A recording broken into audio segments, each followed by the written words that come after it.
তো এই যারা অনুপ্রবেশ করেছে তারাই কিন্তু এই কর্মকাণ্ডগুলো করেছে। বাংলাদেশ ছাত্রলীগ আজকে তারা এই বেআইনি সরকার আমাদেরকে নিষিদ্ধ করেছে, আমাদের কোনো কর্মকাণ্ড তো গোপনীয় নয়, আমাদের সমস্ত কর্মকাণ্ড প্রকাশ্য।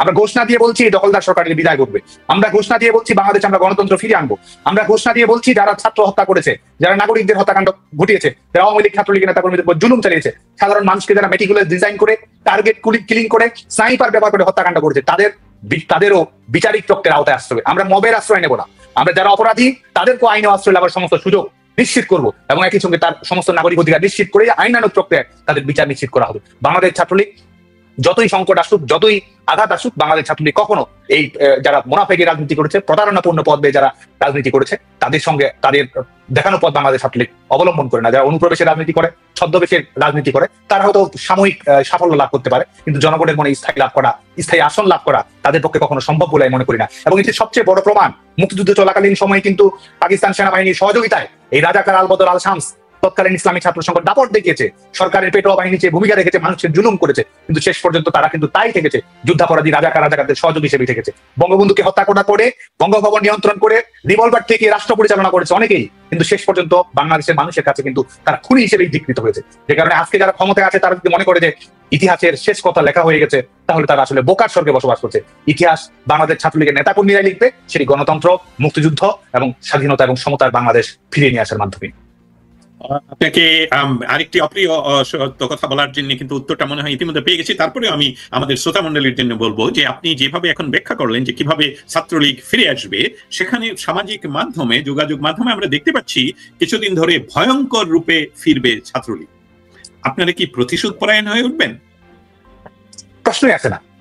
আমাদের লড়াই তো একটা ন্যায়সঙ্গত সমাজ প্রতিষ্ঠা করার জন্য, আমাদের লড়াই তো গণতন্ত্র প্রতিষ্ঠা করার জন্য, আমাদের লড়াই তো আমাদের রাজনৈতিক কর্মীদের নয়, মানুষের অধিকার প্রতিষ্ঠা করার জন্য। সুন্দর একটা বাংলাদেশ থাকবে, গণতান্ত্রিক প্রতিযোগিতামূলক রাজনীতি থাকবে এবং মানুষের মৌলিক মানবাধিকার থাকবে, সেটির লক্ষ্যেই তো আমরা রাজনীতি করি।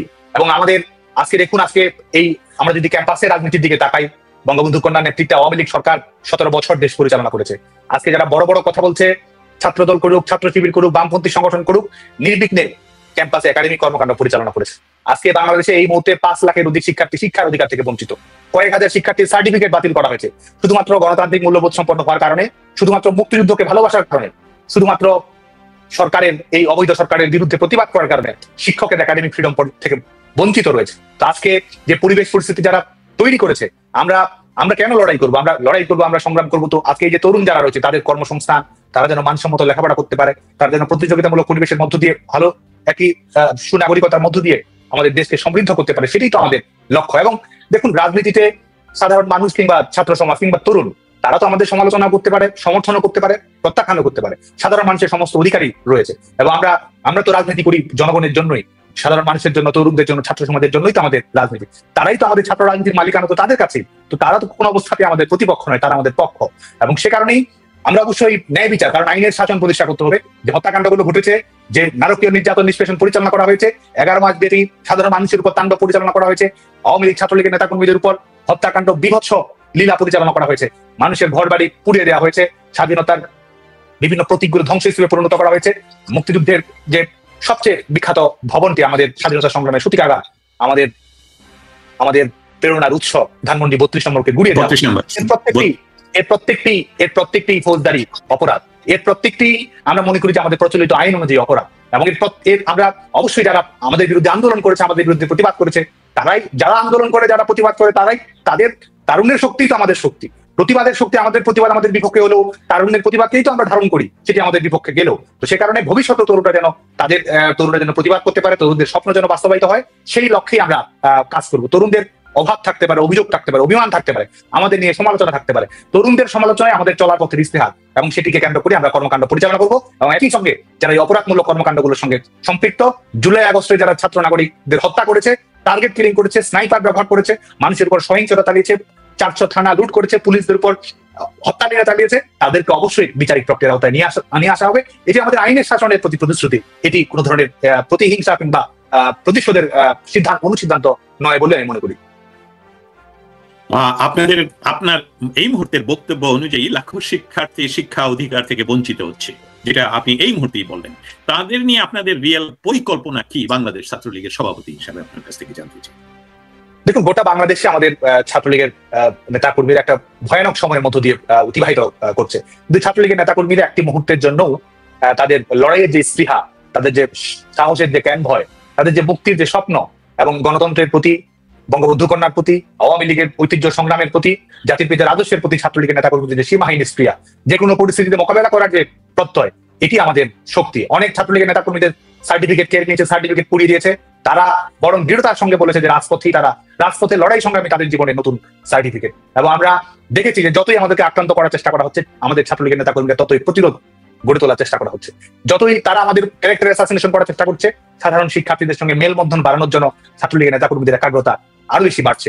আমাদের 20 জনের মিছিলে একসময় শত মানুষের মিছিল থেকে লাখো মানুষের মিছিলে পরিণত হবে। আমাদের জটিকা মিছিলই একসময় বাংলাদেশের গণজাগরণ তৈরি করবে। তাদের নির্যাতন নিষ্পেষণ একসময় আমাদের বারুদের মতো ঐক্য গড়ে তুলবে এবং দখলদার সরকারের বিদায়ের পথ প্রশস্ত করবে।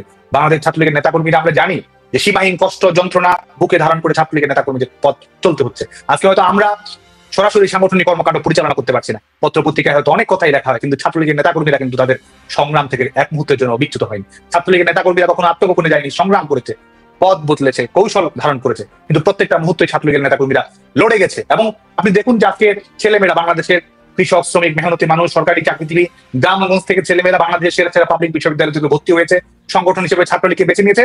অথচ আজকে তার সমস্ত জীবনকে অনিশ্চয়তার মুখে ফেলে দেওয়া হচ্ছে। ছাত্রলীগের নেতাকর্মীরা হাসি মুখে এটিকে আলিঙ্গন করেছে। তারা হাসতে হাসতে কারাগারে যায়, তারা প্রিজন ভ্যান থেকে জয় বাংলা স্লোগান দেয়, তাদেরকে আক্রমণ পরিচালনা করা হয়। আক্রমণ থেকে বের হয়েই নিজের জীবন রক্ষা করে দেয়ালে দেয়ালে আবার শেখ হাসিনা আস্থা বাংলাদেশ ছাত্রলীগের নেতাকর্মীরা লিখে দেয়। আজকে আমরা সুস্পষ্টভাবে বলতে চাই, যারা আজকে দেশ দখল করে রেখেছে, যারা আজকে সংবিধান, আইন, গণতন্ত্র সবকিছুকে পাশ কাটিয়ে ক্ষমতা দখল করেছে, তারা বাংলাদেশ নয়। বাংলাদেশ তারাই যারা আজকে লড়ে যাচ্ছে গণতন্ত্রের জন্য। বাংলাদেশ তারাই যারা আজকে শিক্ষার অধিকার থেকে বঞ্চিত হয়েও গণতন্ত্রের জন্য কাজ করে যাচ্ছে।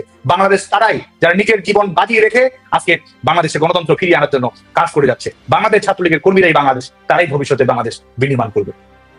অন্য একটি অপ্রিয় কথা আপনার কাছ থেকে জানতে চাই, এবং এইটা মনে হয় আমাদের অনেক শ্রোতামণ্ডলীও জানতে চাই। গত বছরের জুলাই মাসে যারা সামাজিক যোগাযোগ মাধ্যমে প্রোফাইল পিকচার লাল করে দিয়েছিল, তাদের উদ্দেশ্যে কোনো বার্তা কি আপনি দিতে চান?